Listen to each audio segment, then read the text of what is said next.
Here goes. All right, let's try this.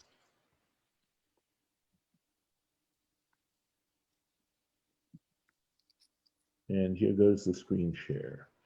Baruch atah Adonai Eloheinu melech haolam asher kitshanu b'mitzvotav v'tzivanu la'asok b'divrei Torah. Amen. Amen. So just a little bit of, you know, that there's a tradition or a custom, I would say, that when people part from each other, they should part with divrei halacha, that they should have some dvar Torah. And this is what I was studying this morning and studying my Gemara. And they were commenting on why that was the case. And so, for example, there were some examples of how this was interpreted. You know, one is that when you part company and you're with people that you love, it's painful. It makes you sad. And of course, divrei Torah, words of Torah are mesamchei lev. I think it's Psalm 19, if I'm not mistaken, that says, you know, that the words of Torah are rejoice the heart. And so that's, in a way, by sharing divrei Torah, it helps you feel less sad. And the other piece, there was sort of an interesting, why taka dvar halacha, and that is because when you quote a halacha, you're supposed to quote it in the name of the person who taught you that halacha. And again, so it's a way of remembering that person and having that person be able to think of that person in a very lovely kind of way, associated way. And I thought it was worth sharing with you. It felt like a little bit of a nugget to share with you. At any rate, let's go on. And so hopefully studying Torah together as we do is mesamchei lev, that it gladdens our hearts. So here we go. We read about Isaac and Rebecca, and it says Ve'etar Yitzchak. So I looked this up, and the Hebrew is tzali, which is to pray. That's the Targum, the Aramaic. So unusual word, by the way. The word eter can be understood as a pitchfork. So this word is used to, but it means it's a synonym for praying. I need to do one thing here. Try and see if that'll help with the bings. So, Vayetar Yitzchak, Yitzchak pleaded Lashem, to God, to Hashem, the Nochach Ishto. And the Nochach can sort of mean in the presence of, or it can mean opposite his wife. Ki akara. It says here on behalf. Okay. That's what I got. Yeah. Cool. Okay. Cool. It's not so simple. The syntax here isn't so, you know, Right. when you read translations, it doesn't necessarily let you know sometimes how it's not such an easy, the syntax isn't so easy. Ki akarahi, for she was barren. She was incapable of conceiving. Vaye aterlo. So you notice how this is the passive voice of the atar, right? Well, Hashem, that Hashem was, how can I say it, was supplicated. But Taha Rivka Ishto, and Rebecca, his wife, became pregnant. She conceived. So we know that this is going to be cause grist for Rashi's mill, right? Ve'ye'etar. Hirba, he had a lot, right? Ve'hiftzir, and he supplicated, he entreated Batfilah in his prayer. So Rashi is commenting on the why that particular verb is used for praying. Wasn't hitpalel. By the way, read a really interesting, this is actually in the overview to the Art Scroll Chumash. If you actually read the overview, it's very, very interesting. And he takes, I never realized this before I read this, that lehitpalel, to pray, right? It's the most common form of to pray, tefillah. actually comes from a root that means to judge yourself, right? Hitpalel is reflexive. So it means something like the labesh means to dress yourself. So the hitpalel actually, the palel plilim are judges. So to judge yourself. Interesting that prayer involves something like that. That's sort of a very basic quality of prayer. Okay, going on. The ye'ater law. This is we're talking about Hashem. So nit patzer. Notice these are passive reflexive. He was urged. He was he allowed himself to be urged. Mhm. Nit payes, and he allowed himself to be conciliated. The nit pater. So pitui sometimes actually has a meaning of seduce, but interestingly enough, here it has a meaning of persuaded. Mhm. And if you think about it, seduction also is a type of persuasion, right? Law himself. The Omer Ani, so this is lovely. So Rashi, every so often, um, gives his own personal opinion. It doesn't come very often. But so Rashi is going to let us know, because for the most part, like 99% of the time, Rashi is simply taking material he has learned. I shouldn't say simply, right? Is taking the material that he's learned and cast it into a language that we can understand, that's accessible. So once in a while, he says, the Omer Ani, and I say, or I think, right? Kol Lashon Eter, that whenever we have this root Eter, Lashon Haftzara, it has the connotation of urging, veriboy, and excess. Who? That's simply the way of saying it's just lovely grammar structure here, style. And so he gives other examples. Ezekiel, it looks like, wow, it's hard to tell. Could be Chet, Ezekiel 8, or Ezekiel, I don't 8. think it, Yes, 8. yeah, because it could be a mem as well. It says So 8. yeah, no, it's okay. Thank you. So here's a mem. Do you see this mem here? Do you see my arrow when I'm using it, by the way?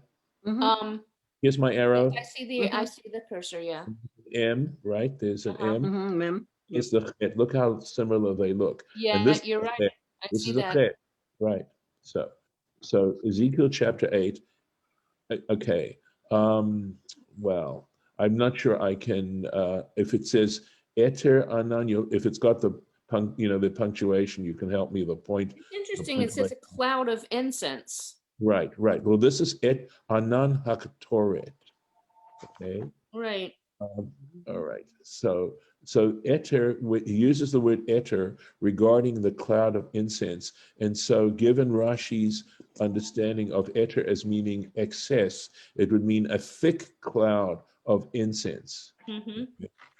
And I think this is his translation of the Hebrew.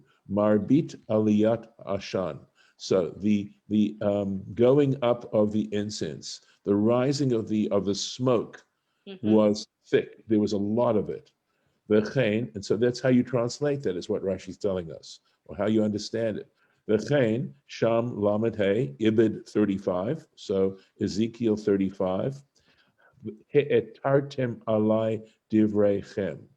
You have multiplied upon me your words. You've exceeded, right? Exceeded and urged on me your words. V'chein, and so and likewise in Proverbs 27, V'ne'etarot neshikot soneh. You're going to love this one, this proverb that says, the kisses, neshika, the kisses of the one who hates you are many, are exceed. In other words, sometimes people who hate you become exceedingly nice to you, but they're really hiding their feelings, their true feelings. That's what this proverb is saying. It's when someone is excessively nice, if you have a feeling they're going a little too far, it's because they have other thoughts about you, right? Compensation, overcompensation. Okay. Domot lemerubot. In other words, they appear to be in excess. Behinam lemasa, and they become a burden. These things are burdensome. So, for example, the multiplying words, and well, excess. When someone is excessive, it means it's a burden, right? And there's the French that increase or something, or like increase. I think the word Right. increase is here, Right. right? Right. And So here's it's passé. Yeah. the heft, right? Excess, the Mhm. last in a foreign language. Very good. Lenochach ishto. So we said, right? Um, what did you how did you translate, or how did Safaria translate it? Facing his wife. Okay, I get that. I get that. All right, facing his wife.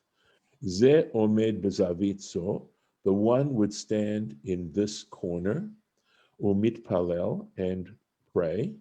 Bezo omedet bezavitzo, and the other one would stand. In other words, Isaac would stand in one corner and pray, and Rebecca would stand in one corner and umit palelet and pray. And Rashi tells us, or at least the editor gives the cross reference in the tractate Yevamot 64. This Ve'ye'ater is Genesis Rabbah 63 here. Okay, so it's an alternative Maybe, yeah. reference, but this is Yevamot. Mhm. Okay, a lot of stuff is. I actually have a set of 3 volumes, one for Torah, one for Nevi'im, and one for Ketuvim, and this is a scholar who did all the cross referencing, so that for for almost every Hebrew verse in these places or significant Hebrew verses, he cites all the cross references and rabbinic material. So Midrash Rabbah, Tanhuma, Zohar. I mean, unbelievable. This person who did this, and this is of course before there were computers. Vaye'ater, right? God allowed himself to be supplicated. Law. So Rashi makes what we would say is a diuk. In other words, he puts an emphasis on the word vayater law. And on the one hand, you could understand the law as referring to God, but Rashi is understanding the law as referring to him, right? In other words, he allowed, okay, he accepted his supplication, the his referring to Isaac. Lo velo la. He accepted Isaac's supplication, but not hers. Why?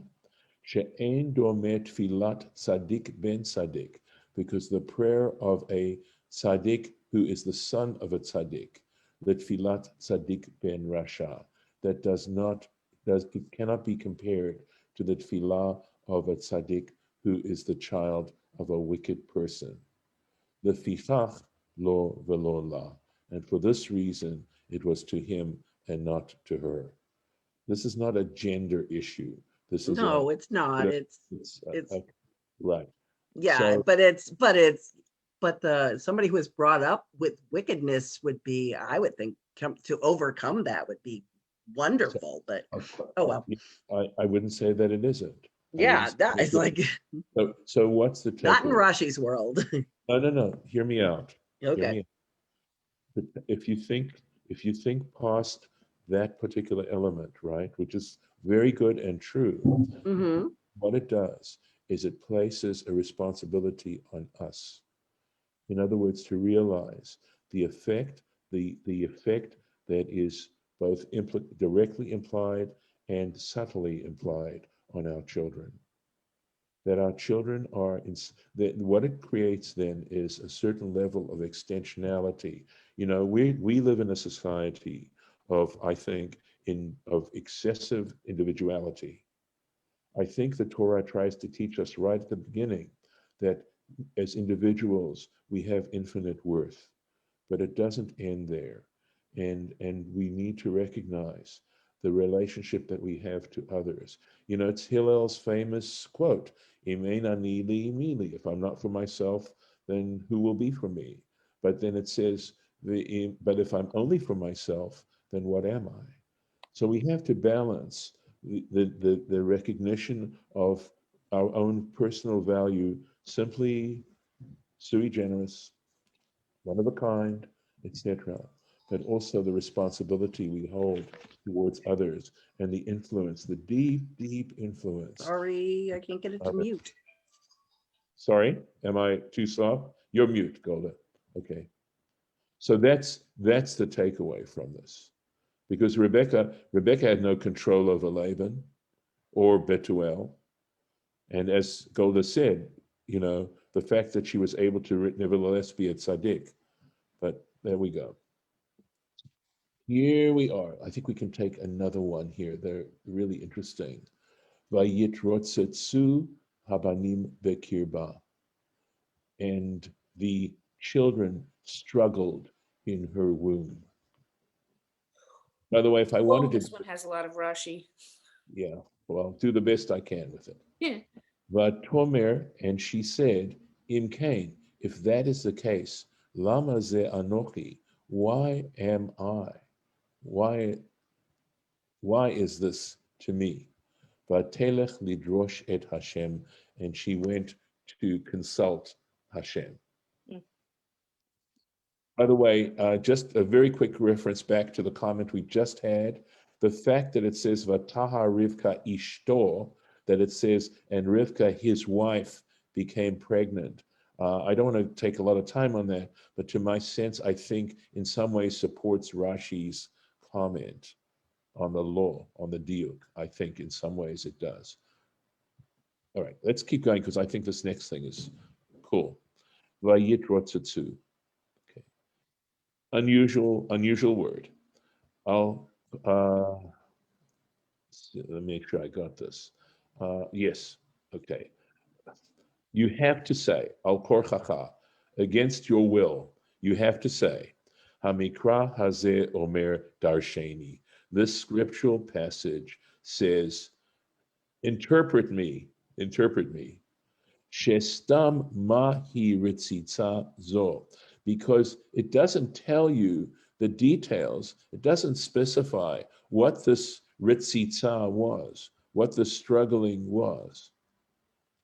The katav imkain lama ze anochi, and it said, and also it says, if this is the case, in other words, it just says ritzitza, but then it doesn't tell you what the ritzitza is, and it says, if this is the case, she says, lama ze anochi, why am I? Rabotenu darshuhu. So our rabbis expounded it. Lashon ritza, that it is that the rotzatsu has to do with the word the verb larutz, which means to run. So Peshahaita overet al pitchei Torah. I love this. I actually think there's some light humor here. That when she would walk by the entrance of a yeshiva, right, of a place where Torah was being studied, Shel Shem ve'Aver. There's a tradition that Shem and Aver had a yeshiva, that they had I know it's an anachronism, but nevertheless, that there was a place where they studied Torah, Shem and Aver. Yaakov writes that Jacob would start to run, quote, quote, umifarches latzet, and struggles to emerge. Overet al pitchei avodat elilim, and if she happened to walk by a place of idol worship, Esav mefarches latzeit. So Esau is also struggling to emerge. Now, this is very symbolic, right? I mean, it's a very literary turn of phrase, and I don't know that I want to go into it right now. But it's trying to say something a lot deeper, because clearly, these are embryos. So you can't take it literally. One has to try and understand this in a broader kind of way. I think sort of in terms of their very natures, that what it's trying to say, that it was in their DNA to act this way. And even that, of course, requires further explanation. Davar acher, another interpretation, mitrotzitzim ze im ze, that they struggled with each other. So, this description is clearly prophetic of this, trying to think of the right word here, uh, systemic, the systemic rivalry between the two. And I think the fact is that even though it's done with characters, even though we're talking about characters, we're talking about a systemic opposition and competition between two philosophies of life. That's really what we're talking about. Okay. Umerivim benachalat shnei olamot, and they were in contest. They were competing with each other with regards to the inheritance of two worlds, and the two worlds would be this world and the next world and the next world. So there's I know that generally speaking, we don't talk about immortality. We don't discuss it in general in modern, at least it seems to me, in modern society or modern Jewish society. It isn't discussed too much. But in rabbinic society, it is discussed plenty. And there is this basic issue that you can be successful in this world and be a complete failure in the next world. Because we know that in this world, you can lie and cheat and kill and murder, and people don't necessarily need to know and find out about it. And very often, Or people find out about it and call it fake news. well, yes, I was heading away from that. Don't care. But okay, that is the thing. So this is known as Olam HaSheker. This is the world of lies. But in the next world, everything becomes transparent. Two different measures of success. Correct, exactly. And that's in a sense the difference between Jacob and Esau. Mm-hmm. Let's see, how are we doing on time? A little bit of time. All right. Vatomer imkain, and she said, if this is the case, gadol tsar ha'ibur, if the pain of my pregnancy is so great, lama ze anochi. This is such a cool interpretation, I think, right? Why am I? So he finishes the sentence. Lama ze anochi mitava umitpalelet al ha'erayon. You might, I hope you find this cool as well. Why did I pray and desire so much to become pregnant? That's so in other words, this is an incomplete sentence in the Torah, but that's what it's saying. The lama ze anochi means, why did I want it so badly? Vatelet lidrosh, she went to interpret Leveit Midrasho Shel Shem, to go to the Bes Midrash, right, the house of study of Shem, Lidrosh et Hashem, to inquire of Hashem, Sheyagid la, that he should tell her, Ma Tehei Sofa, what would happen in the end? Where was this pregnancy going to lead? So, this is some interesting stuff, I think. That's a good place. All right. I'm looking at the chats right now. I'll take a look at it. Chance? Yeah, I'm sorry, a chance. Thanks, What do thanks, you, Lon. but I'm not sure what you're talking about. Oh, is the chat okay? There was a chat from Jocelyn to everyone. Oh, the chats. I thought you said chance. I'm sorry. Sorry. Yeah, Okay. it's just saying that we need some time to get together to be social. I think that's a good idea. I know that like our shul has occasionally done a social thing like before Friday night services, but I don't know whatever y'all choose. I may or may not be able to join you, but Right. Well, if it's in the evening, it might be too late for you. I or don't know. too early or You whatever. want to talk about this after you get off Facebook? Let's do that. That's a very good point. So I'm going to stop the share and stop Facebook and say thank you to those who are following and joining us this way. And take care. See you, God willing, tomorrow.